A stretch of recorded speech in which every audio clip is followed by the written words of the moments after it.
Hello दोस्तों, नमस्कार। आपका स्वागत है आपके अपने चैनल हिंदी हब ऑफिशियल में। तो आज हम दोस्तों मुंशी प्रेमचंद जी द्वारा लिखित कफन कहानी को पढ़ने वाले हैं। ये कहानी आपके आरपीएससी फर्स्ट ग्रेड के पाठ्यक्रम में लगी हुई है। जैसा कि आपको पता होगा कि कफन कहानी है वो मुंशी प्रेमचंद की यथार्थवादी कहानी है। पहले मुंशी प्रेमचंद के कथा लेखन के उपन्यास लेखन के 3 सोपान रहे हैं। शुरुआती दौर में वो बिल्कुल आदर्शवादी कहानियाँ लिखते थे। उसके बाद में आदर्शोन्मुखी यथार्थवाद या फिर जिसे यथार्थोन्मुख आदर्शवाद कहा जा सकता है। धीरे धीरे उनकी यात्रा है वो यथार्थ की तरफ अग्रसर होती है और 1930 के बाद में वो जो कहानियाँ लिखते हैं उनमें पूरे यथार्थवादी परिवेश का चित्रण है। तो कफन एक ऐसी ही कहानी है जो सबसे पहले उर्दू की एक जामिया पत्रिका है। दिसंबर 1935 में जामिया पत्रिका में निकली थी। वर्धा से मुंशी प्रेमचंद जी जब अंतिम समय में 1935 में दिल्ली आए थे तो दिल्ली में जामिया पत्रिका है उर्दू की। तो उसके संपादक ने उनसे अनुरोध किया था कि आप कोई कहानी दे करके तब जा कर के बनारस है वो जाएं। तो उन्होंने एक रात में कफन नामक कहानी है वो लिखी थी और ये मूल रूप से दोस्तों उर्दू में लिखी गई थी। इसका जो हिंदी अनुवाद है वो अप्रैल 1936 में चांद पत्रिका में प्रकाशित हुआ था, जिसके संपादक महादेवी वर्मा भी रही हैं। इसके बारे में और जो भी तथ्यपरक बातें हैं वो हम जब प्रश्नोत्तरी करेंगे तब हम दोस्तों जानेंगे। अब कफन कहानी में मूलतः दोस्तों किसका चित्रण है? कफन कहानी में मुख्यतः रूप से आर्थिक पहलुओं को उठाया गया है। श्रम के शोषण का श्रम का जो शोषण है वो किस तरह किया जाता है उसको यहाँ पर बहुत अच्छी तरह से दोस्तों रेखांकित किया गया है। कहानी में 3 वर्ग हैं। एक तो मजदूर वर्ग है जो कि मेहनत करने वाले, दिन रात खपने वाले किसानों से कहीं ज़्यादा अच्छी स्थिति में है।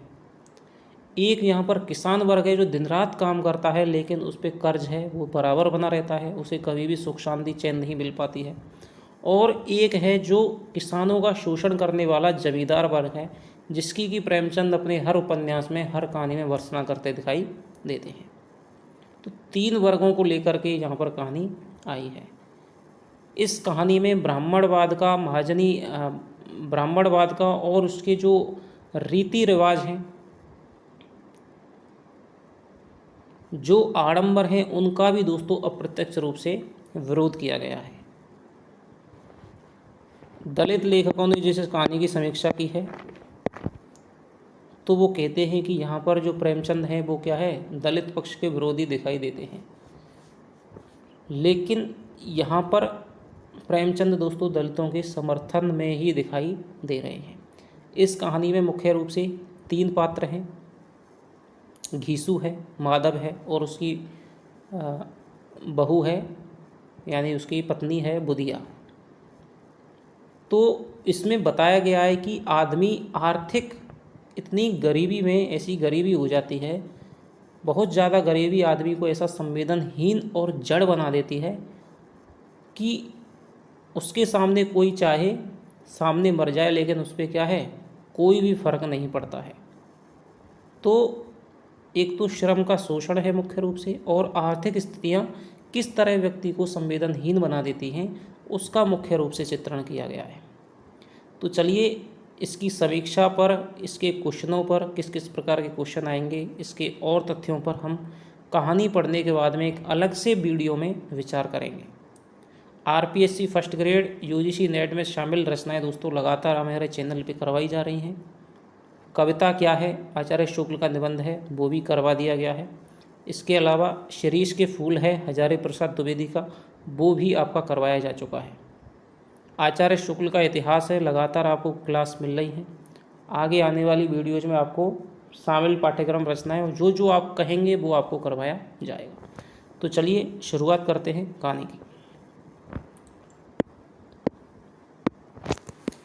झोंपड़े के द्वार पर बाप और बेटा दोनों एक बुझे हुए अलाव के सामने चुपचाप बैठे हुए हैं। तो यहाँ पर दोस्तों क्या है, कहानी की शुरुआत है, वातावरण प्रधान कहानी है दोस्तों, ठीक है, यथार्थवादी कहानी है और यथार्थ के अनुरूप ही जैसी कहानी है उसी के अनुरूप है वो वातावरण यहाँ पर प्रस्तुत किया है। तो झोंपड़े के द्वार पर बाप और बेटा दोनों एक बुझे हुए अलाव के सामने चुपचाप बैठे हुए हैं। यानी कि जो बुझा हुआ अलाव है दोस्तों, उनकी संवेदनहीनता के मरने का, उनके जीवन में उत्साह के मरने का, उनकी ऊर्जा के मरने का यहाँ पर संकेत कर रहा है कि अलाव है वो क्या है, अलाव कहते हैं, अघाना कहते हैं देसी भाषा में, ठीक है। तो बुझ जाता है यानी कि उसमें थोड़ी बहुत कोई मामूली गर्मी है, लेकिन ऊपर से क्या है वो बिल्कुल बुझा हुआ दिखाई दे रहा है।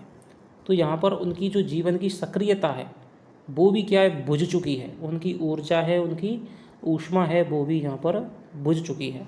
अंदर बेटे की जवान बीवी बुधिया प्रसव वेदना से पछाड़ खा रही थी। रह रहकर उसके मुंह से ऐसी दिल हिला देने वाली आवाज़ निकलती थी कि दोनों कलेजा थाम लेते थे।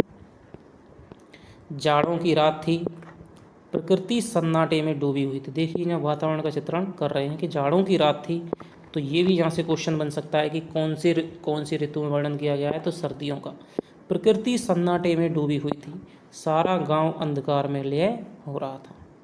तो कहानी का वातावरण भी कहानी के भावों, कहानी के कथानक के अनुसार ही दिया गया है कि कितना भयावह वातावरण है कि कोई नहीं है आसपास के। अब पड़ोसी संवेदना सारी मर चुकी हैं, क्योंकि मजदूर वर्ग है, इसको किसी की खुद ही जब संवेदनशील हो सकता है तो और भी आपको क्या है, आपके दुख को पूछने कोई नहीं आ सकता।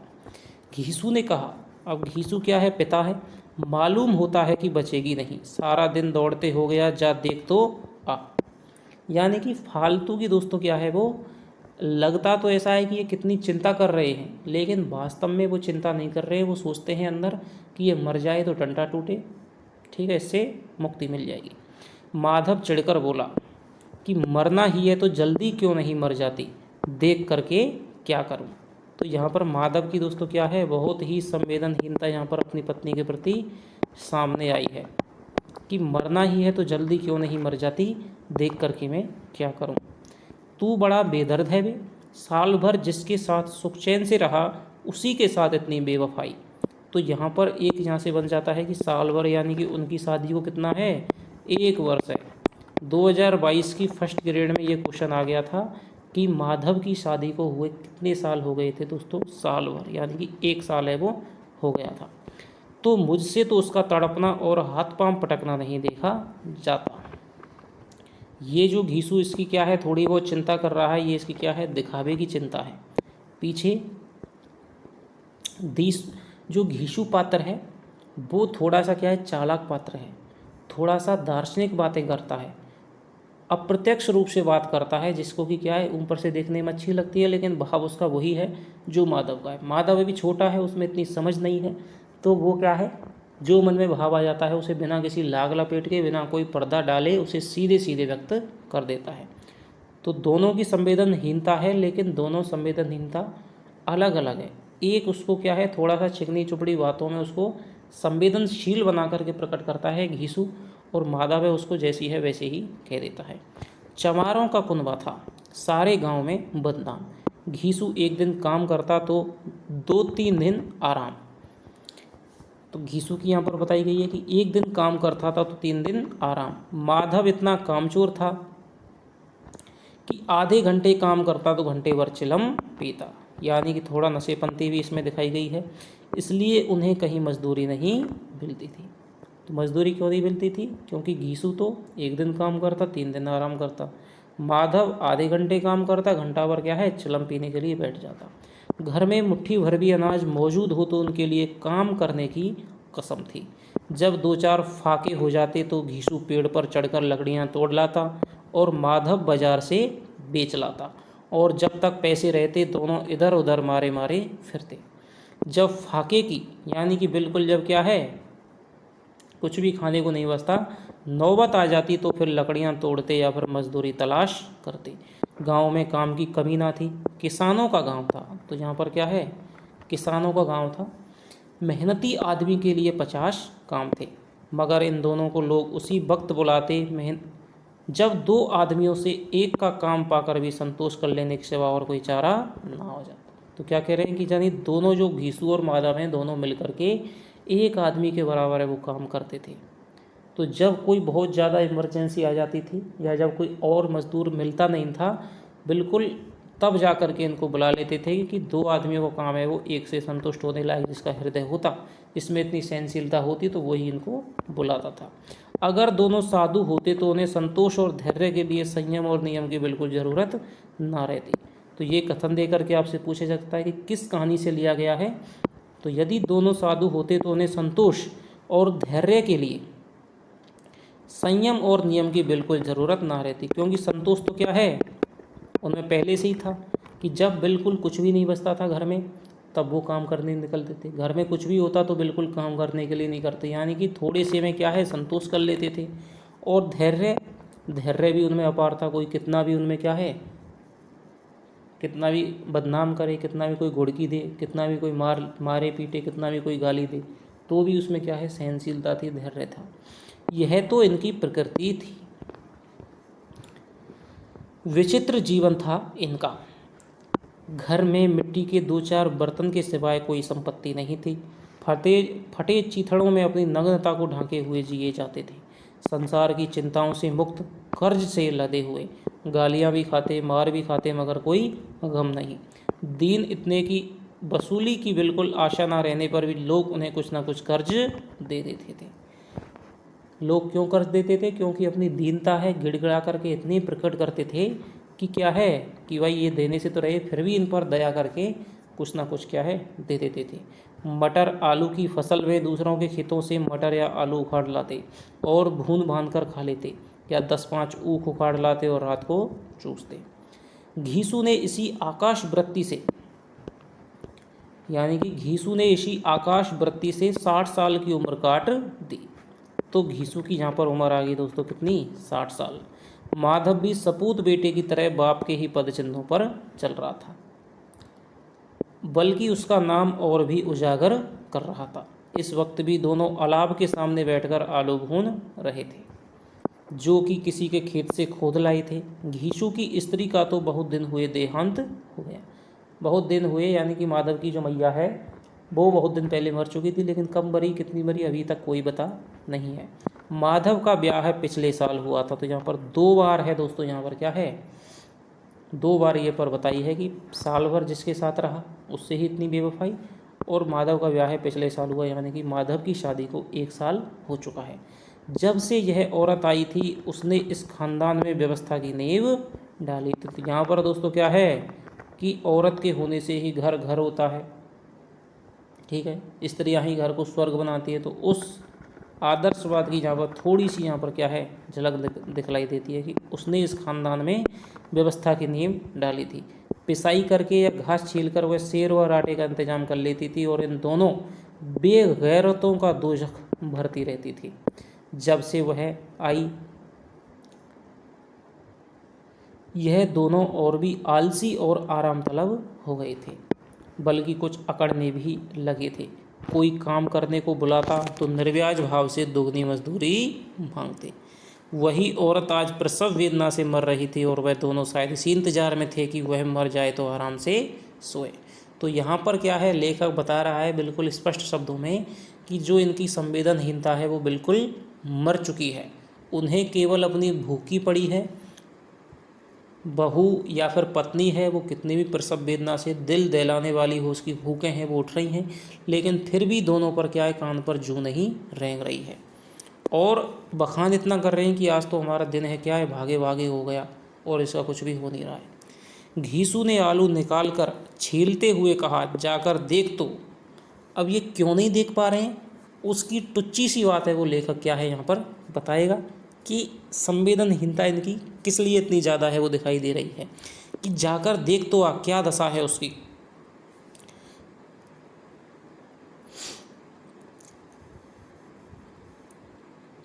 कि जाकर देख तो आ क्या दशा है उसकी, चुड़ैल का फिसाद होगा और क्या, यहाँ तो ओझा भी 1 रुपये मांगता है। तो देखिए घीसू ने भी क्या कह दिया, चुड़ैल का फिसाद होगा और क्या, यहाँ तो ओझा भी 1 रुपये मांगता है, तो ओझा क्या है, 1 रुपये मांगता है। माधव को वह था कि वह कोठरी में गया तो घीसू आलूओं का बड़ा भाग साफ कर देगा। बोला मुझे वहाँ जाते डर लगता है। तो यहाँ पर माधव ने क्यों कहा कि मुझे वहाँ जाते डर लगता है, कोठरी में माधव क्यों नहीं जाना चाहता है, क्योंकि घीसू है वो बड़ा भाग है आलूओं का साफ कर देगा। तो छोटे से केवल अपनी भूख के मारे कि कहीं ये दूसरा आलू नहीं खा जाए, इसीलिए दोस्तों उनकी इतनी संवेदनहीनता आ गई है। डर किस बात का, कि मैं तो यहाँ हूँ ही, तो तुम ही जाकर देखो ना मेरी औरत। अब घीसू कह रहा है कि मेरी औरत, देखना कितनी संवेदनशीलता की बातें करता है, कि मेरी औरत जब मरी थी तो मैं 3 दिन तक उसके पास से हिला तक नहीं, और फिर मुझसे लजाएगी कि नहीं। जिसका कभी मुंह नहीं देखा आज उसका उगड़ा हुआ बदन देखूं, उसे तन की सुध भी तो ना होगी। मुझे देख लेगी तो खुलकर हाथ पांव भी ना पटक सकेगी। मैं सोचता हूँ कि कोई बाल बच्चा हो गया तो क्या होगा। माधव क्या कह रहा है, मैं सोचता हूँ कोई बाल बच्चा हो गया तो क्या होगा। सौंठ गुड़ तेल कुछ भी तो नहीं है घर में, सब कुछ आ जाएगा। अब घीसू है क्या है, घीसू थोड़ा चालाक है, उसको अनुभव है, 60 वर्ष का है, तो वो इतनी चिंता नहीं करता है जितनी माधव करता है कि सब कुछ आ जाएगा, भगवान दें तो। जो लोग अभी 1 पैसा नहीं दे रहे हैं वे ही कल बुला करके रुपये देंगे। मेरे 9 लड़के हुए, घर में कभी कुछ ना था, मगर भगवान ने किसी न किसी तरह बेड़ा पार लगाया। तो घीसू के यहाँ पर कितने लड़के हो गए दोस्तों, 9, जिनमें से कौन बचा है, माधव। जिस समाज में, अब यहाँ पर लेखक क्या है, उस समाज की उस दशा की विडंबना को बता रहा है कि जिस समाज में रात दिन मेहनत करने वालों की हालत उनकी हालत से कुछ बहुत अच्छी ना थी, और किसानों के मुकाबले में वे लोग जो किसानों की दुर्बलताओं से, जिस समाज में रात दिन मेहनत करने वालों की हालत उनकी हालत से कुछ अच्छी नहीं थी, और किसानों के मुकाबले में वे लोग जो किसानों की दुर्बलताओं से लाभ उठाना जानते थे, कहीं ज़्यादा संपन्न थे। यानी जो किसानों का शोषण कर रहा था, उनके श्रम का शोषण कर रहा था, तो यहाँ पर श्रम के शोषण की वृत्ति है वो आपको दिखाई दे रही होगी कि जिस समाज में दिन रात मेहनत मजदूरी करने वालों की हालत है वो घीसू और माधव की स्थिति से भी बहुत अच्छी नहीं थी। और एक वो लोग था जमींदार वर्ग जो क्या है, किसानों का शोषण करता था, उनका लाभ उठाना जानता था, कहीं ज़्यादा संपन्न थे। यानी कि ये जो कहानी है दोस्तों क्या है, श्रम के प्रति आदमी में ऐसी सामाजिक व्यवस्था की कहानी है जो श्रम के प्रति आदमी में हतोत्साह पैदा करती है कि भाई जब दिन रात मेहनत करने पर भी हमारी स्थिति ऐसी है तो फिर ऐसा श्रम करने से क्या फ़ायदा, ऐसी किसानी करने से क्या फ़ायदा। किसानों की हालत तो और इनसे भी ख़राब है। वहाँ इस तरह की मनोवृत्ति का पैदा हो जाना कोई अचरज की बात ना थी। हम तो कहेंगे कि घीसू किसानों से कहीं ज़्यादा विचारवान था, और किसानों के विचार सुनने समूह में शामिल होने के बदले बैठकबाजों की कुत्सित मंडली में जा मिला था। यानी किसानों को दोस्तों क्या कहा है, विचार सुनने, क्योंकि किसानों का शोषण हो रहा है फिर भी वो खेती में लगे हुए हैं, कर्जे में दबे हुए हैं और खेती को नहीं छोड़ रहे हैं। जमींदार है उसका शोषण कर रहा है, सारा अन्न है अनाज है वो ले जाता है, ब्याज पे रुपए लेते हैं वो चुक नहीं पाता है। ठीक है, दिन रात मेहनत करने के बावजूद भी कभी ओलावृष्टि कभी अनावृष्टि, तो फसल भी चौपट हो जाती है, घर से लगाना पड़ता है, वो मजदूर की तरह जीवन यापन कर रहा है। कुत्सित मंडली में जा मिला था। हाँ, उसमें यह शक्ति ना थी कि बैठकबाजों के नियम और नीति का पालन करता, इसलिए जहाँ उसकी मंडली के और लोग गांव के सरगना और मुखिया बने हुए थे उस पर सारा गांव उंगली उठाता था। फिर भी उसे यह तस्कीन तो थी ही कि अगर वह फटे हाल है तो कम से कम उसे किसानों की सी जी तोड़ मेहनत तो नहीं करनी पड़ती। क्या है कि किसान दिन रात मेहनत करने के बावजूद भी कंगाल था, उसकी स्थिति वो था, लेकिन उसे संतोष था कि कम से कम मेहनत नहीं कर रहा हूँ तब मेरी ये स्थिति है। और उसकी सरलता और निर्भीकता से दूसरे लोग बेजा तो फ़ायदा नहीं उठाते। दोनों आलू निकाल कर जलते जलते खाने लगे। कल से कुछ नहीं खाया था, इतना सब्र न था कि उन्हें ठंडा हो जाने दें। कई बार दोनों की ज़बानें जल गईं। छिल जाने पर आलू का बाहरी हिस्सा तो बहुत ज़्यादा गर्म ना मालूम होता था, लेकिन दांतों के तले पड़ते ही अंदर का हिस्सा ज़बान और हलक और तालू को जला देता था। और उस अंगारे को मुंह में रखने से ज़्यादा खैरियत इसी में थी कि वह अंदर पहुंच जाए, वहां उसे ठंडा करने के लिए काफ़ी सामान थे। यानी कि जैसे ही जीभ में आलू लेते थे ऊपर से ठंडा है, लेकिन जैसे ही उसको जीभ में रख के फोड़ते थे दांतों के नीचे तो भीतर से क्या है वो भभका हुआ गर्म निकलता था। तो जल्दी जल्दी क्या है उसको वो नील जाते, तो पेट में जाने पर उसकी गर्मी का एहसास नहीं होता था, इसलिए दोनों जल्द जल्द निकल जाते। हालांकि इस कोशिश में उनकी आंखों से आंसू निकल जाते थे। घीसू को उस वक्त ठाकुर की बारात है वो याद आ गई। तो ठाकुर की बारात में कौन गया था? घीसू गया था, जिसमें 20 साल पहले, तो ये एक बहुत बढ़िया क्वेश्चन है आने लायक दोस्तों, कि ठाकुर की बारात में घीसू अभी कितने साल पहले गया था? 20 साल पहले वह गया था। उस दावत में उसे जो तृप्ति मिली थी वह उसके जीवन में एक याद रखने लायक बात थी। यानी देखिए, कभी वो एक बारात में केवल क्या है भरपेट भोजन करके आया था और वो ही क्या है एक याद रखने लायक बात हो गई। तो कितनी गरीबी, मारक गरीबी का दोस्तों यहाँ पर चित्रण किया गया है। आज भी उसकी याद ताज़ा थी। बोला वह भोज नहीं भूलता। तब से फिर वह उस तरह का खाना और भरपेट नहीं मिला। लड़की वालों ने सबको भरपेट पूड़ियाँ खिलाई थी, सबको, छोटी बड़ी सबने पूड़ियाँ खाईं, और असली घी की चटनी, रायता, 3 तरह की सूखे साग। तो यहाँ पर कितने तरह के? 3 तरह के, एक रसेदार तरकारी, दही, चटनी, मिठाई। अब क्या क्या बताऊँ कि उस भोज में क्या स्वाद मिला। कोई रोक टोक नहीं थी, जो चीज़ चाहो मांगो, जितना चाहे खाओ। लोगों ने ऐसा खाया कि किसी से पानी ना पिया गया। मगर परोसने वाले हैं कि पत्तल में गरम गरम गोल गोल सुवासित यानी कि दोस्तों गंध उठने वाली कचौड़ियाँ डाल देते हैं। मना करते हैं कि भाई नहीं चाहिए, पत्तल पर हाथ से रोके हुए हैं, मगर वह हैं कि दिए जाते हैं। और जब सबने मुंह धो लिया तो पान इलायची भी मिली। मुझे पान लेने की कहाँ सुध थी, खड़ा ना हुआ जाता था। तो घीसू ने पान है वो क्यों नहीं लिया?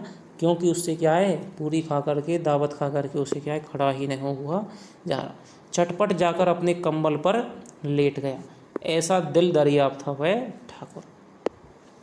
माधव ने इन पदार्थों का मन ही मन मजा लेते हुए कहा, अब हमें कोई ऐसा भोज नहीं खिलाता। अब कोई क्या खिलाएगा? वह ज़माना दूसरा था। अब तो सबको किफ़ायत सूझती है। शादी ब्याह में खर्च मत करो, क्रियाक्रम में मत खर्च करो, पूछो गरीबों का माल बटोर बटोर कर कहाँ रखोगे। बटोरने में तो कमी नहीं है, हाँ खर्च में किफ़ायत सूझती है। कि आदमी क्या है जोड़ने में लगा हुआ है। तो यहाँ पर क्या है क्रियाक्रम में मत खर्च करो। दोस्तों आज का जो मृत्यु भोज से मुक्त समाज है उसकी तरफ भी यहाँ पर प्रेमचंद के संकेत हैं, शुरुआती संकेत इस कहानी में मिलते हैं।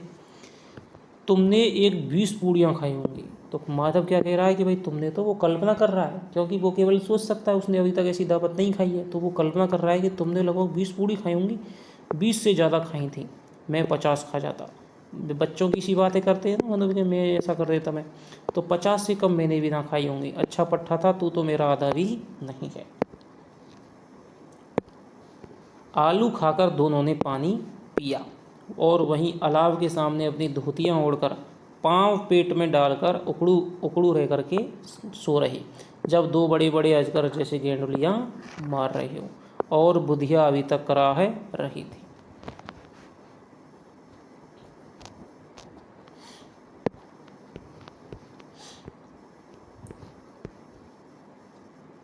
तो यहाँ पर दोस्तों अजगर जो शब्द है वो भी यहाँ पर क्या है, आलोचकों ने विचार किया है जो अजगर है। और अंत में क्या है, जब वो मधुशाला में जाते हैं और दावत वहाँ पर उड़ाते हैं तो वहाँ पर एक शेर शब्द का यहाँ पर क्या है प्रयोग किया है।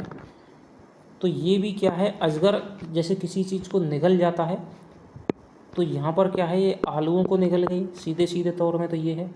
और प्रेमचंद के साहित्य लेखन के बारे में ये कहा जाता है कि प्रेमचंद यहाँ पर क्या है आदर्शवाद को भी निगल रहे हैं। लेकिन यहाँ पर अजगर शब्द का ही प्रयोग क्यों किया है, क्योंकि जैसे अजगर किसी चीज़ को निगल जाता है उसी प्रकार माधव और घीसू है वो साजे के साजे आलूओं को निगल गए। सवेरे माधव ने कोठरी में जाकर देखा तो उसकी स्त्री ठंडी हो गई। तो ठंडी होना दोस्तों क्या है यहाँ पर, मृत्यु होना। उसके मुंह पर मक्खियाँ भिनक रही थीं, पथराई हुई आंखें ऊपर टंगी हुई थीं, सारी देह धूल से लथपथ हो रही थी। उसके पेट में बच्चा मर गया था। माधव भागा हुआ घीसू के पास आया, फिर दोनों जोर जोर से हाय हाय करके और छाती पीटने लगे। अब क्यों इतनी संवेदनशीलता दिखा रहे हैं, क्यों इतना रो रहे हैं, क्यों इतना दहाड़ मार के रो रहे हैं, जिससे कि औरों में दया उत्पन्न हो सके। क्योंकि दीनता इतनी दिखाते थे कि कोई भी वसूली की आशा न होने पर भी लोग बाग इनको उधार दे देते थे। पड़ोस वालों ने यह रोना धोना सुना तो दौड़े हुए आए और पुरानी मर्यादा के अनुसार इन अभागों को समझाने लगे कि कुछ नहीं है, सबको जिसको आना है उसको जाना पड़ेगा, जैसे कि समझाते हैं। मगर ज़्यादा रोने पीटने का अवसर न था, कफन और लकड़ी की फिक्र करनी थी। घर में तो पैसा इस तरह गायब था जैसे चील के घोंसले से मांस। बाप बेटे रोते हुए गांव के जमींदार के पास गए। वह इन दोनों की सूरत से नफरत करते थे। कई बार इन्हें अपने हाथों से पीट चुके थे, चोरी करने के लिए, वादे पर काम न आने के लिए। पूछा, क्या है बे बिसुआ, रोता क्यों है? अब तो तू कहीं दिखाई भी नहीं देता, मालूम होता है इस गांव में रहना नहीं चाहता। घीसू ने जमीन पर सिर रखकर आंखों में आंसू भरे हुए कहा, सरकार, बड़ी विपत्ति में हूँ। माधव की घरवाली रात को गुजर गई। रात पर तड़पती रही सरकार, हम दोनों उसके सिरहाने बैठे रहे। तो देखिए कितनी चिंता दिखा रहे हैं। वास्तव में इनको मरने जीने की चिंता नहीं है, लेकिन यहाँ पर क्या है, ये चिंता जाहिर कर रहे हैं। दवा दारू जो कुछ हो सका सब कुछ किया, मुदा वह हमें दगा दे गई। अब कोई एक रोटी देने वाले भी ना रहा मालिक, तबाह हो गई, घर उजड़ गया। आपका गुलाम हूँ, अब आपके सिवा कौन उसकी मिट्टी पार लगाएगा। हमारे हाथ में तो जो कुछ था सब तो दवा दारू में उठ गया। सरकार की दया होगी तो उसकी मिट्टी उठेगी। अब मिट्टी उठेगी यानी कि दोस्तों उसका जनाजा उठेगा। उसका क्या है, अब जो मर गया, जो शरीर ठंडा हो गया, तो वो क्या है, मिट्टी के समान ही हो गया। आपके सिवा किसके द्वार पर जाऊं। जमींदार साहब दयालु थे, मगर घीसू पर दया करना काले कंबल पर रंग चढ़ाना था। तो घीसू पर दया करने को किस मुहावरे के समकक्ष माना है, काले कंबल पर रंग चढ़ाना। जी में तो आया, कह दे चल दूर हो यहाँ से, यूँ तो बुलाने पर भी नहीं आता, और अब जब गरज पड़ी है तो आकर खुशामद कर रहा है, यानी चापलूसी कर रहा है। हरामखोर कहीं का बदमाश। लेकिन यह क्रोध या दंड का अवसर ना था। जी में कुड़ते हुए 2 रुपये निकाल कर फेंक दिए। तो यहाँ पर कितने रुपए दिए जमींदार ने, 2 रुपये। मगर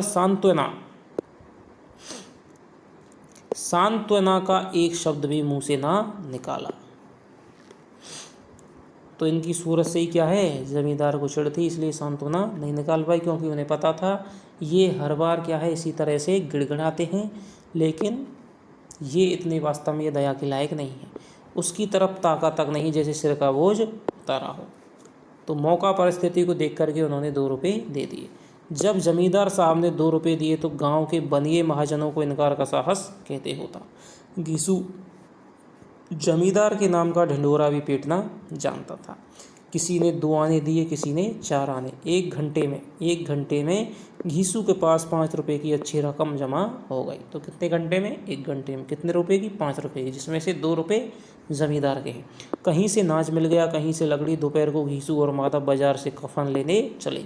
इधर लोग बांस बांस काटने लगे। गांव की नरमदल स्त्रियां आ आकर लाश को देखती जाती थीं और उसकी बेकसी पर 2 बूंद आंसू गिरा करके चली जाती थी।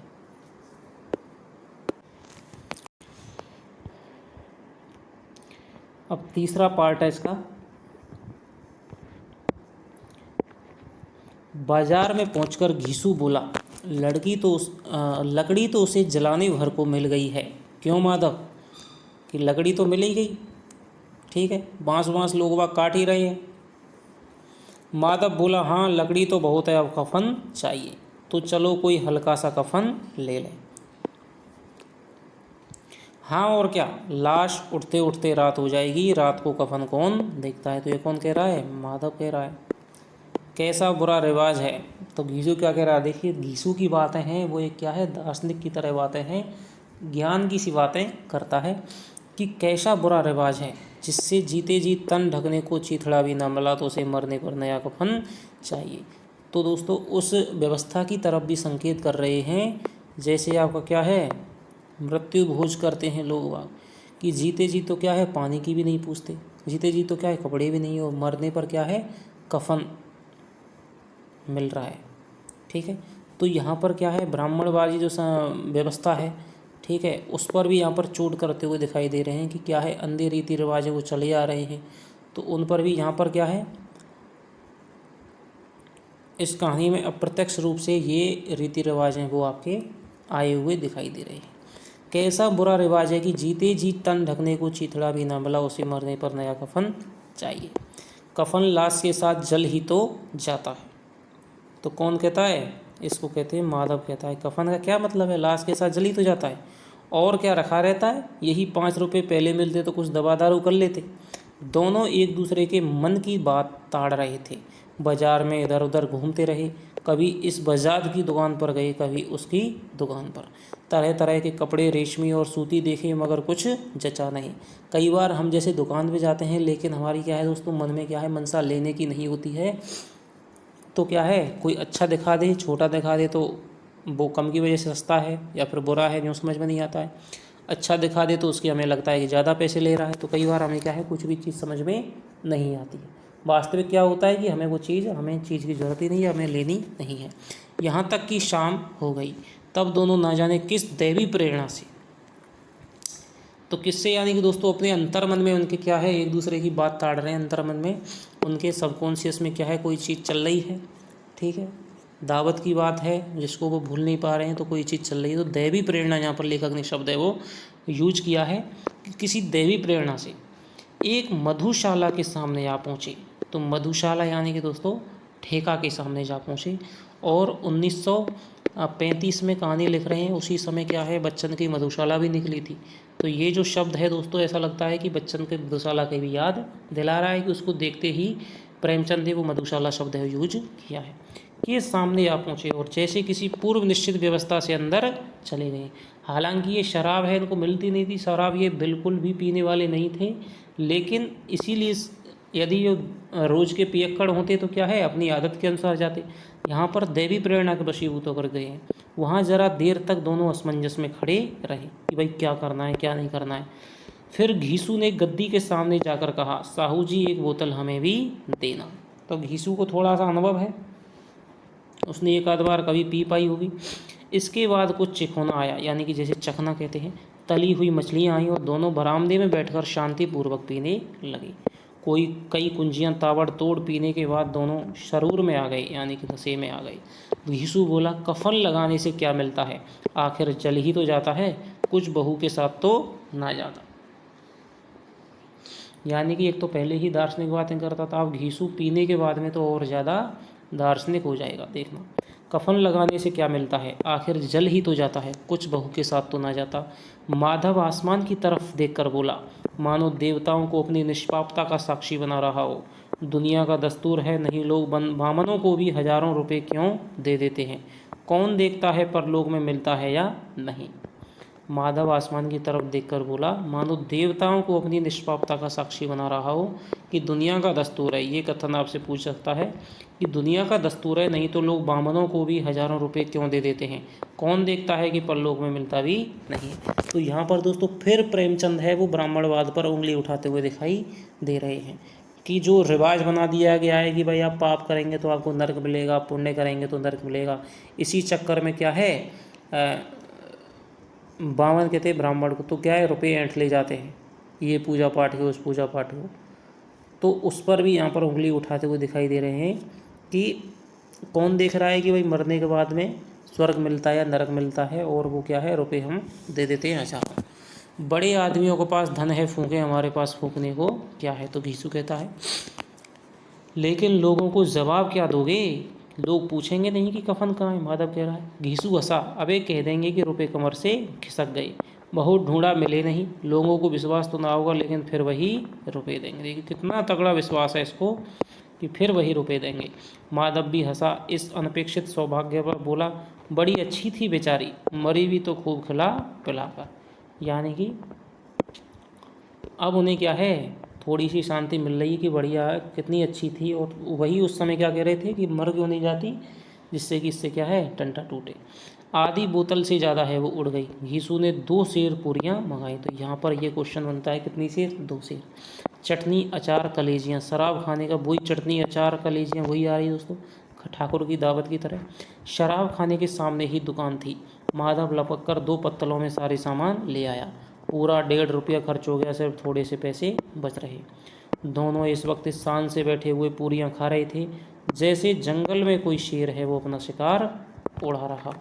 तो वहाँ पर अजगर किया है और यहाँ पर क्या है, शेर शब्द का है वो प्रयोग किया है कि शेर को जिस प्रकार शिकार को खाते समय किसी का कोई भय नहीं होता है, जंगल का राजा होता है, इसी समय आज ये राजा की तरह है, दावत उड़ा रहे हैं, मानो राजा आप हो गए हो।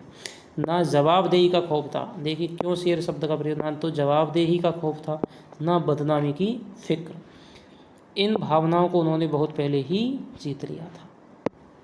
घीसू दार्शनिक भाव से बोला, हमारी आत्मा प्रसन्न हो रही है तो क्या उसे पुण्य ना होगा।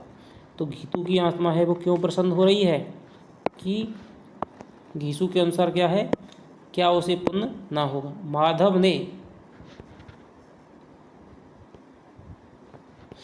माधव ने श्रद्धा से सिर झुकाकर तस्दीक की, जरूर से जरूर होगा, भगवान तुम अंतर्यामी हो, उसे बैकुंठ ले जाना। हम दोनों हृदय से उसे आशीर्वाद दे रहे हैं, आज जो भोजन मिला हुआ है कभी उम्र भर ना मिला था।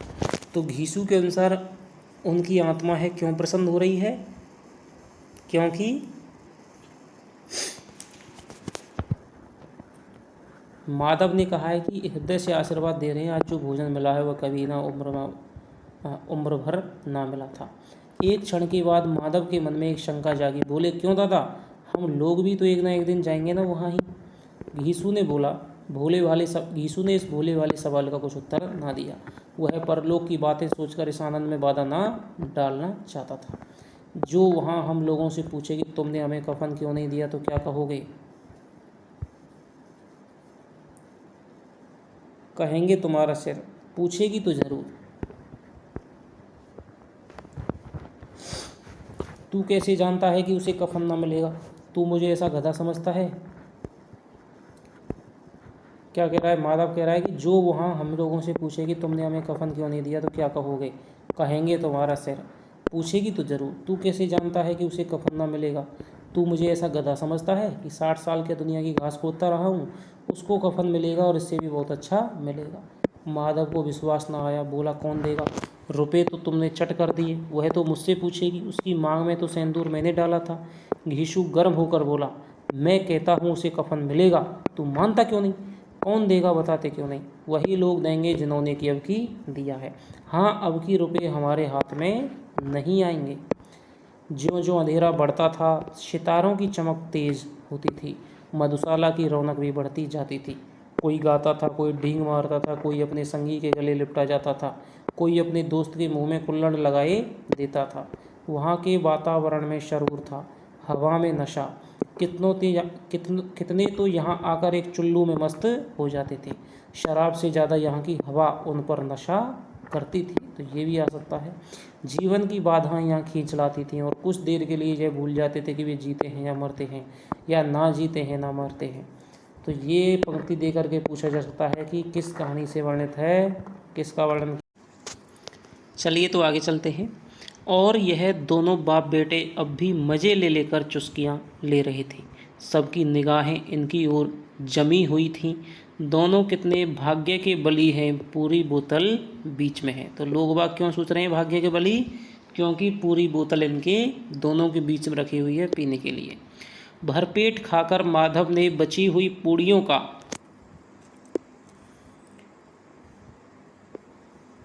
का पत्तल उठाकर एक भिखारी को दे दिया, जो खड़ा होकर इनकी ओर भूखी आंखों से देख रहा था। अब देखिए, एक तो वो दशा थी जब ये दोनों भूखे थे, मारक गरीबी में जी रहे थे, खाने के लिए कुछ भी नहीं था, आलू भून करके खा रहे थे, और अपनी पत्नी के पास है वो क्यों नहीं जा रहा, क्योंकि घीसू है वो आलूओं का बड़ा भाग है वो साफ कर देगा। तो आदमी जब दोस्तों भूखा होता है तब वो क्या है, संवेदनहीन हो ही जाता है, उसे केवल अपनी चिंता रहती है। अब यहाँ पर इन्होंने छक कर के खा लिया है, भरपेट भोजन कर लिया है, दावत उड़ा ली है, तो क्या है, थोड़ी सी उदारता इनमें आ गई है, थोड़ी सी संवेदना की झलक दिखाई दे रही है कि क्या है, एक भिखारी को दे दिया जो खड़ा इनकी ओर भूखी आंखों से देख रहा था, और देने के गौरव, आनंद और उल्लास का अपने जीवन में पहली बार अनुभव किया। घीसू ने कहा, ले जा, खूब खा और आशीर्वाद दे, जिसकी कमाई है वह तो मर गई, मगर तेरा आशीर्वाद उसे ज़रूर पहुँचेगा। रोए रोए से आशीर्वाद दो, बड़ी गाढ़ी कमाई के पैसे हैं। माधव ने फिर आसमान की तरफ देखकर कहा, वह बैकुंठ में जाएगी दादा, बैकुंठ की रानी बनेगी। घीसू खड़ा हो गया और उल्लास की लहरों में तैरता हुआ बोला, हाँ बेटा, बैकुंठ में जाएगी। किसी को सताया नहीं, किसी को दबाया नहीं, मरते मरते हमारी जिंदगी की सबसे बड़ी लालसा पूरी कर गई। वह ना बैकुंठ में जाएगी तो क्या ये मोटे मोटे लोग जाएंगे, जो गरीबों को दोनों हाथों से लूटते हैं और अपने पाप को धोने के लिए गंगा में नहाते हैं और मंदिरों में जल चढ़ाते हैं। श्रद्धालुता का यह रंग तुरंत ही बदल गया। अस्थिरता नशे की खासियत है, दुख और निराशा का।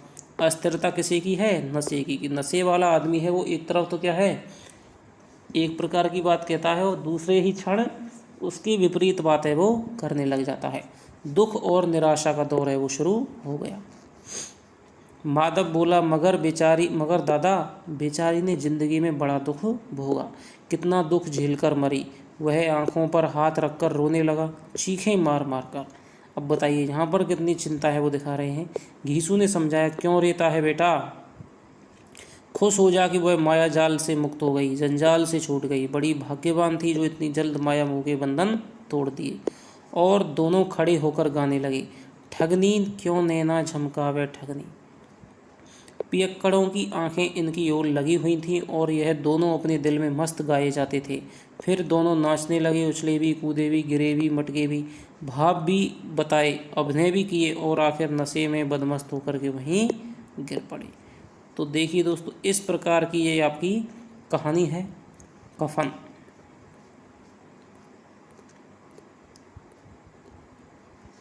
तो पूरी ही यथार्थवादी कहानी है, कोई भी आदर्शवादी समाधान है वो प्रेमचंद ने यहाँ पर नहीं सुझाया है। जो जैसा है, जिस तरह का यथार्थ है, उसी तरह का यहाँ पर कटु यथार्थ का वर्णन किया है। तो इसके जो भी तथ्य हैं, आलोचकों ने क्या क्या इस पर विचार किए हैं, जो भी इससे प्रश्न बन रहे हैं, शानदार प्रश्नोत्तरी दोस्तों आपके लिए लेकर के आऊँगा एक वीडियो के माध्यम से। और यदि आपने अभी तक हमारे चैनल को सब्सक्राइब नहीं किया है तो सब्सक्राइब कर लें, जिससे कि प्रत्येक वीडियो है आपको मिलती रहेगी। चैनल के डिस्क्रिप्शन में आपको टेलीग्राम की लिंक दे दी गई है, आप उस पर जाकर के हमारे टेलीग्राम को भी ज्वाइन कर सकते हैं। तो चलिए आपसे मिलता हूँ अगली शानदार वीडियो में, तब तक के लिए दोस्तों बाय बाय, जय हिंद, जय भारत।